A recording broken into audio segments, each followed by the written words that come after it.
Без сообраќајна дозвола со Северна нема поминување граница. Не само пасошите и налепниците со НМК. Ако сакате да ја напуштите Македонија со возило, ќе мора да имате и сообраќајна со новото уставно име на државата. Ова станува сериозен проблем за граѓаните, зашто оние кои регистрирале возило минатата година и се уште имаат важечка регистрација и сообраќајна, сега имаат печат за важноста со Република Македонија.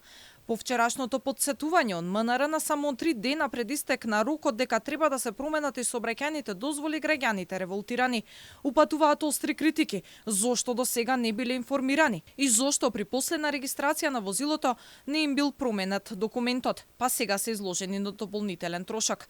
Дел се жалат дека претходно прашале дали треба да се менува сообраќајната дозвола, но им било кажано дека нема потреба. Од Министерството за внатрешни работи потврдуваат дека за патување во странство потребно е да се поседуваат нови документи кои го содржат новото уставно име, но се уште останува неодговорено прашањето зошто до сега при редовни регистрации не биле променети сообраќајните дозволи. Ве информираме дека за патување во странство потребно е да се поседуваат нови документи кои го содржат новото уставно име.